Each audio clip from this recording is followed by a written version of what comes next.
Good morning, scholars, and welcome back to Learning with Mrs. Preby. Today's learning goal is I can describe the connection between Thomas Jefferson and the Declaration of Independence. Yesterday, we learned about the shot that can be heard around the world. So I'm going to go ahead and play this little video for you. I don't own the rights to this. I simply Googled this and found it right here. Okay. So we're going to play this video. As your body grows bigger, your mind must flower. It's great to learn, 'Cause knowledge is power. It's Schoolhouse Rocky, the chip off the block of your favorite Schoolhouse Rock. How would you like to hear the shot heard round the world? The British are coming! The British are coming! Now the ride of Paul Revere set the nation on its ear, and the shot at Lexington heard round the world. When the British fired in the early dawn, the War of Independence had begun. The die was cast, the rebel flag unfurled, and on to Concord marched the foe to seize the arsenal there, you know. Waking folks and searching all around, till our militia stopped them in their tracks. At the old North Bridge we turned them back and chased those redcoats back to Boston town. And the shot heard round the world was the start of the revolution. The Minutemen were ready on the move. Take your powder, take your gun, report to General Washington. Hurry men, there's not an hour to lose. Now at famous Bunker Hill, even though we lost, it was quite a thrill. The rebel Colonel Prescott proved he was wise, outnumbered and low on ammunition as the British stormed his position. He said, hold your fire till you see the whites of their eyes. Though the next few years were rough, General Washington's men proved they were tough. Those hungry, ragged boys would not be beat. One night they crossed the Delaware, surprised the Hessians in their lair, and at Valley Forge they just bundled up their feet. Now the shot heard round the world was the start of the revolution. The Minutemen were ready on the move.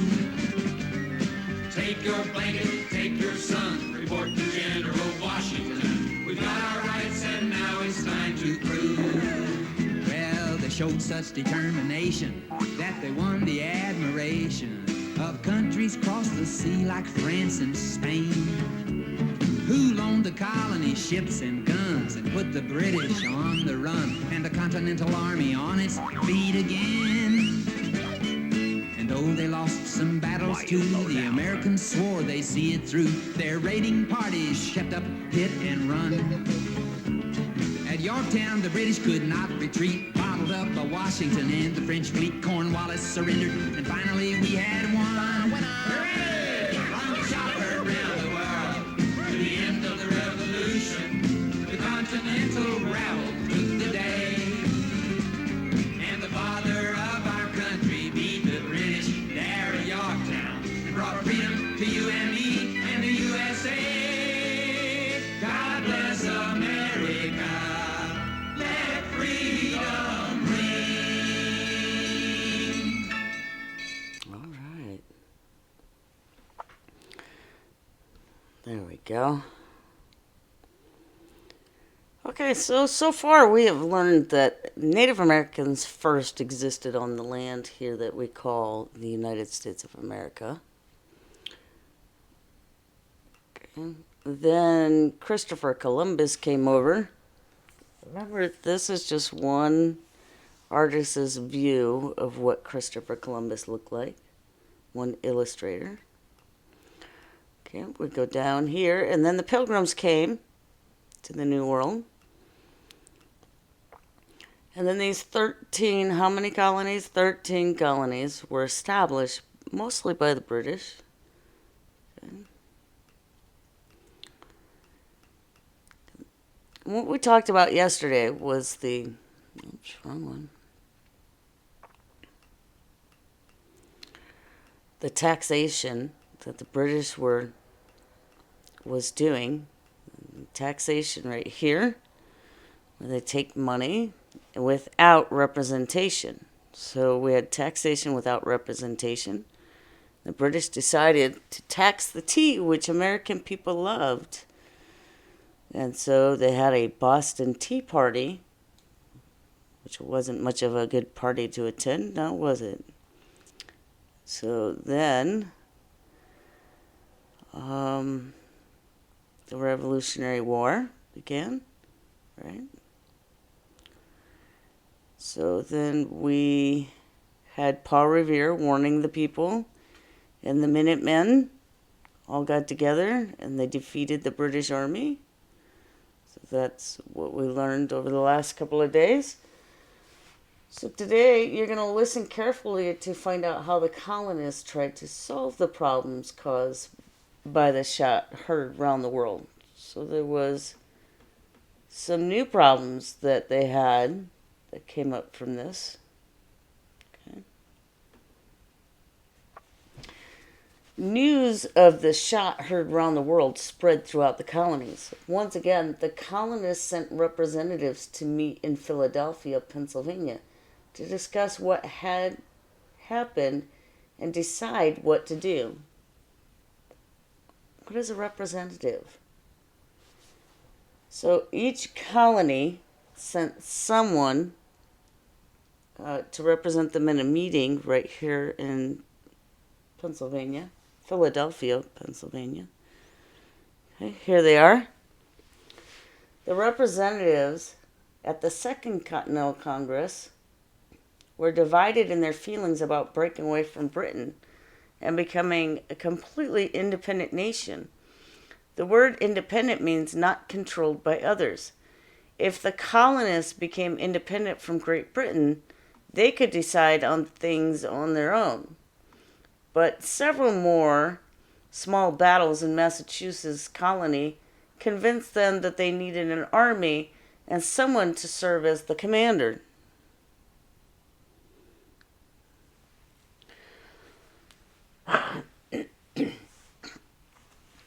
General George Washington seemed to be the perfect choice to lead the army.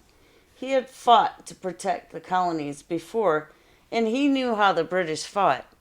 Dressed in his military uniform at the Continental Congress, he was respected by everyone and easily elected as the commander-in-chief of the Continental Army. So George Washington would be in charge of the army created by the Continental Congress. Now, this picture looks different, but you can see this is one illustrator's view of what George Washington looked like. Washington set off to join troops from across the colonies in Massachusetts, ready to meet the British in battle. Meanwhile, the Continental Congress continued to meet in Philadelphia. Among the representatives was a man named Benjamin Franklin.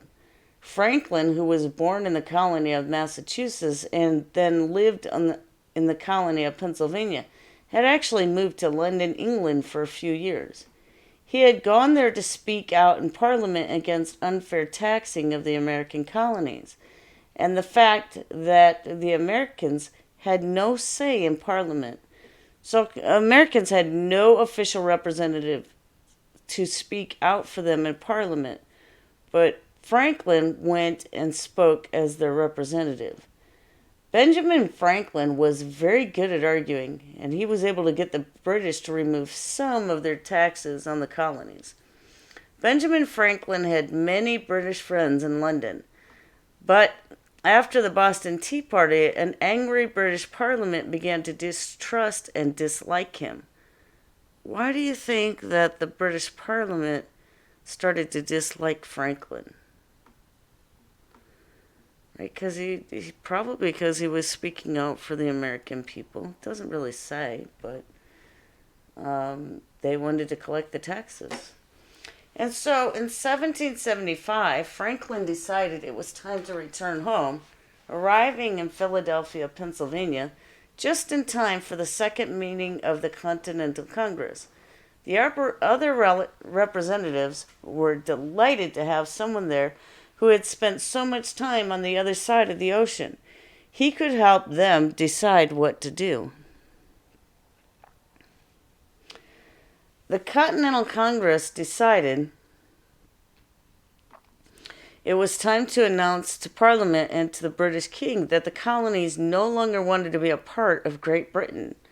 They wanted to declare themselves free and an independent nation. An official declaration would have to be written so that Parliament and the King would take them seriously.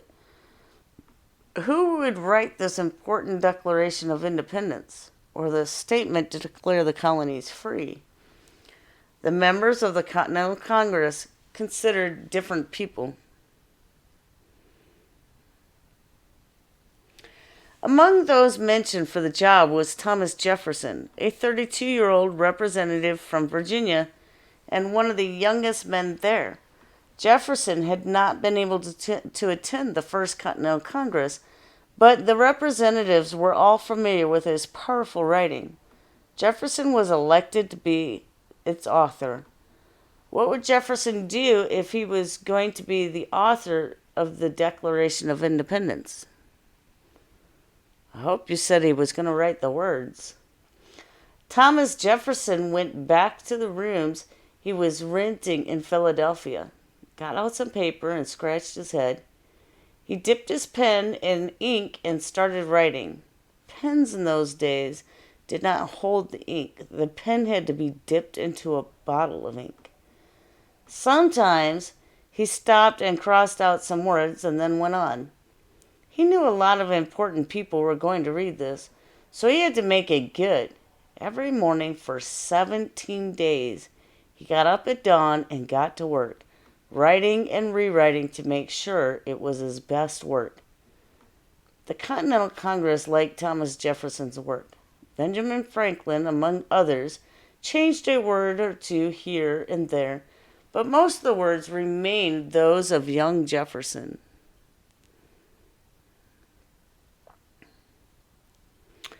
On July 4th, 1776, the Declaration of Independence was approved by vote of the Continental Congress.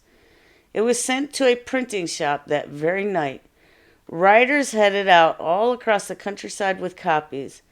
In town squares all over the colonies, people gathered to hear Thomas Jefferson's words read out loud. One part is still read again and again today. I want you to listen to part of our Declaration of Independence, and then I'll explain to you what it means. We hold these truths to be self-evident, that all men are created equal, that they are endowed by their Creator with certain unalienable rights, that among these are life, liberty, and the pursuit of happiness.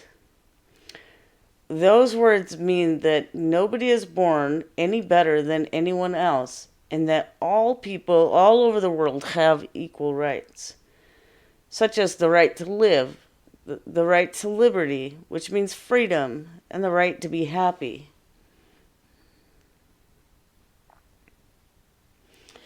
We still celebrate this important event every 4th of July, and you could call it the birthday of the United States. The 4th of July is now a national holiday to celebrate the Declaration of Independence and declaring freedom from Great Britain.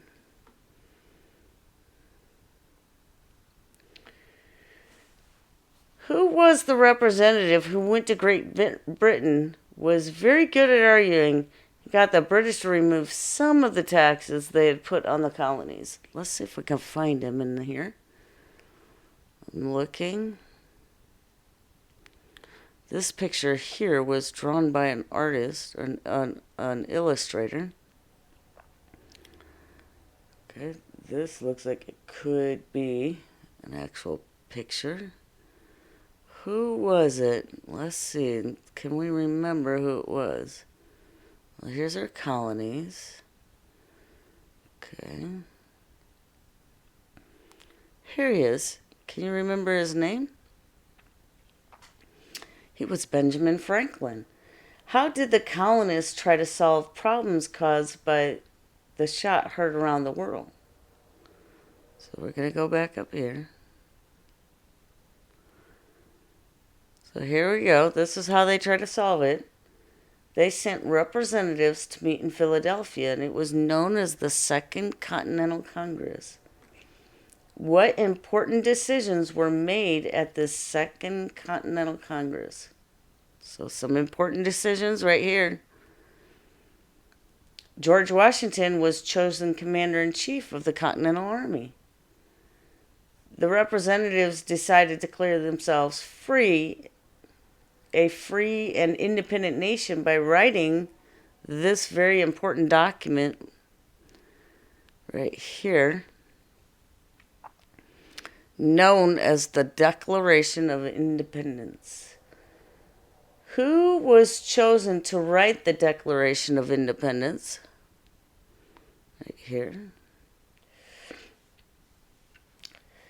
He was Thomas Jefferson. Why do you think Thomas Jefferson was chosen to be the author? He was an excellent writer. How do you think the colonists felt when they first heard the Declarations of Independence? I don't know if there's any real true answer, but they only changed a few words, so I'm thinking, I don't know, I think that mostly they liked it, right? They were probably pretty excited. Wouldn't you be excited? It's the birth of a new nation, and you're seeking your independence. What do you think when you hear the words from the Declarations of Independence? We hold these truths to be self-evident, that all men are created equal. Well, I can't really know what you're thinking or what you're saying, but I know that all people are equal and they have the right to live, the right to be free, and the right to pursue whatever they believe will make them happy. What do we celebrate each 4th of July? Our independence. Well, this is what the 4th of July celebration down here. See, this Declaration of Independence was written on July 4th, 1776. So when we have our 4th of July celebrations, we are celebrating our independence. Okay? It's the signing of the Declaration of the Independence, or the United States birthday. It's a big deal. Okay. And the read aloud, you heard the representatives to be Second Continental Congress were divided in their feelings about breaking away from Britain and becoming a completely independent nation. Say the word independent. Independent means not controlled by others. Canada, the United States of America, and Mexico are 3 independent nations on the continent of North America. The word independent can also be used to describe a person. An independent person is able to take care of himself. So, I'm going to name a task. If it's something that you can do by yourself, you're going to say, I'm independent when I do that. If it describes something that you rely on someone else to help you, say, I am dependent on somebody else to help me do that. So for one example, tying your shoes. Some of you might say, I am independent when I tie my shoes. And others might say, I am dependent on someone to help me tie my shoes. At this part of 1st grade, hopefully you're independent tying your shoes. Washing your clothes. Well, again, some of you might say that you're independent when you're washing your clothes, but I'll bet most of you would say that you are dependent on someone to help you do that. Well, now's a great time to be learning how to do it if you haven't already. Fixing your breakfast. I'll bet most people are dependent on someone to help you fix your breakfast, but not all of you. Some will say you are independent, and when you make your breakfast. Reading a book.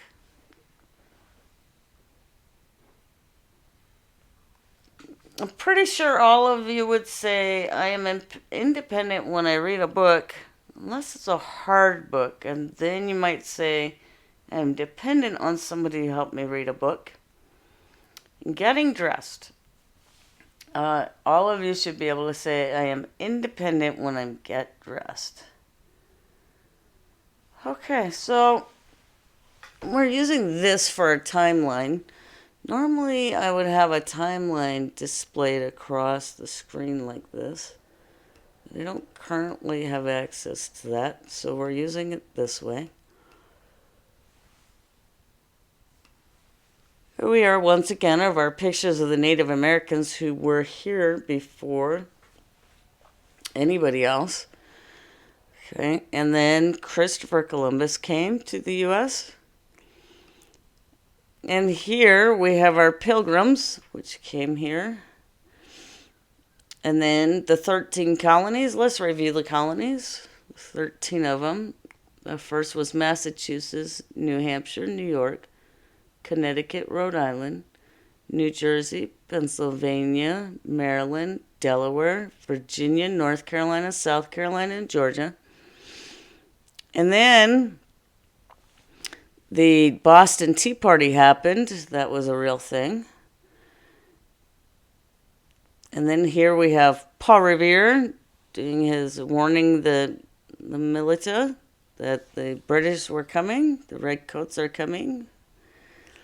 And now we have added in the Declaration of Independence, when America declared itself a nation all of its own, an independent nation. Okay, so today's learning goal was I can describe the connection between Thomas Jefferson and the Declaration of Independence. Thank you for joining me today, and I look forward to seeing you tomorrow.